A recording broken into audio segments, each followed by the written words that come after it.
Hello friends, welcome to my YouTube channel Hiramoni Creation স্বাগতম জনাইছো। আজি মই আপোনালোকলৈ লৈ আহিছো হোৱাইট চিকেনৰ ৰেচিপি। তেনেহলে চাওকচোন মইনো এই ৰেচিপিটো কেনেকৈ বনালো। তাৰ বাবে লৈছো মই 7টা পিয়াজ,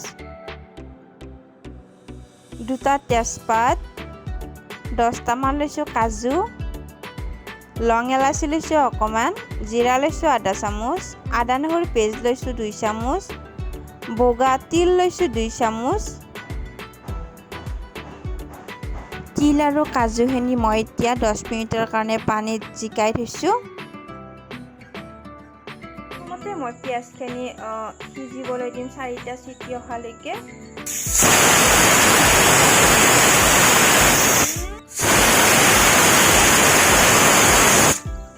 আৰু তিলখিনি মই ভালদৰে পেষ্ট বনাই ললো। কেৰাহীটো গৰম হৈছে, ইয়াত দিম আমি ৰিফাইন তেল দিম মই 5-6 চামুচ মান দি দিম। ইয়াত আপোনালোকে মিঠাতেল নিদিব, মিঠাতেল দিলে কালাৰটো বেয়া হ'ব, যিহেতুকে আমি হোৱাইট চিকেন বনাই আছো। তেলটো গৰম হ'ব দিম। ইয়াত আমি চিকেনখিনি দি দিলোঁ।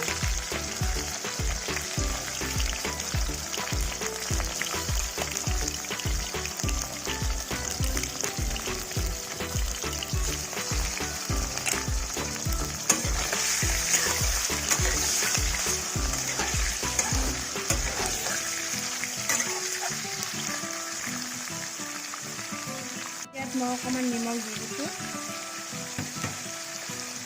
আৰু গেছটো আপোনালোকে একদম মিডিয়ামত ৰাখিব, নহ'লে বেছি দিলে মাংসটো ৰঙা হৈ যাব পাৰে। মই গেছটো মিডিয়ামত থৈছোঁ।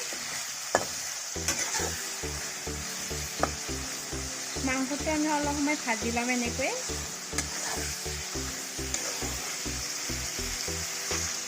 ঢাকনখন মাৰি দিছোঁ অলপ সিজিবলৈ।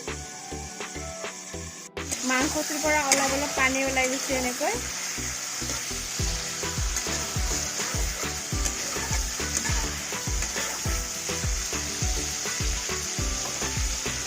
ঢাকন মাৰি ভাজিব লাগিব। তেনেকৈ চিকেনখিনিত হালধি নিদিব, যিহেতুকে আমি হোৱাইট চিকেন বনাইছোঁ। ইয়াত আমি নিমখে ব্যৱহাৰ কৰিম। আৰু এতিয়া আমাৰ চিকেনখিনিৰ পৰা পানীটো শুহি গৈছে, তেলটো ওলাই গৈছে। এতিয়া আমাৰ চিকেনখিনি হৈ গৈছে। চিকেনখিনি এতিয়া আমি এটা পাত্ৰত কাঢ়ি ল'ম।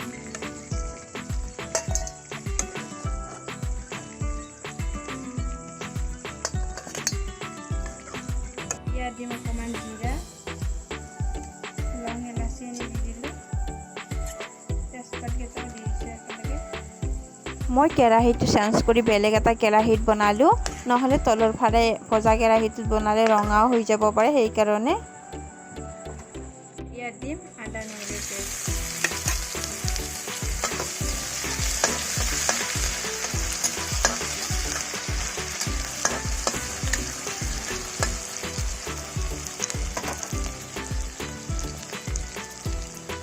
একেলগে মই পেষ্ট কৰি থোৱা পিঁয়াজখিনিও দি দিলোঁ ইয়াত।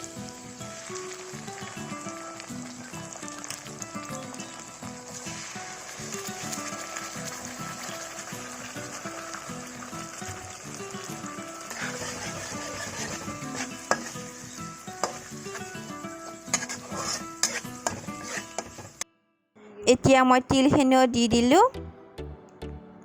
এতিয়া গোটেইখিনি মই ভালদৰে মিক্স কৰি ল'ম।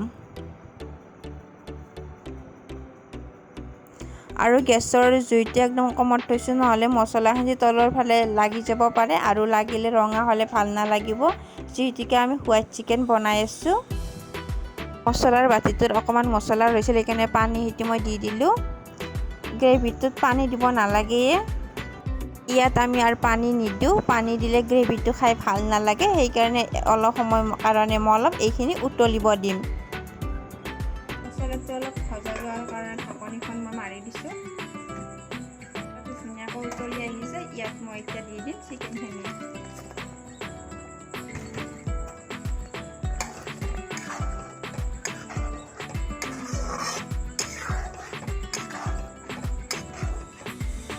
ভাজি লোৱাতে অকণমান নিমখ দিছিলোঁ, এতিয়া মই সোৱাদ অনুযায়ী মই গ্ৰেভিটোৰ কাৰণে অকণমান নিমখ দি দিছোঁ।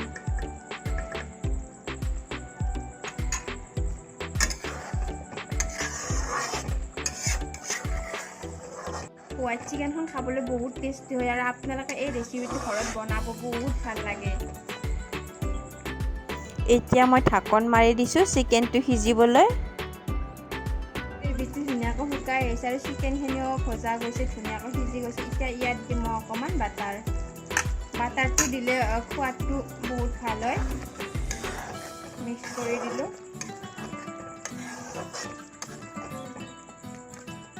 এতিয়া মই ইয়াত অকণমান দিম জালুকৰ গুড়ি। বেছি নিদিব, ক'লা হৈ যাব পাৰে, অকণমানে দিব। চিকেনখিনি হৈ গ'ল, মই গেছটো অফ কৰি দিলোঁ।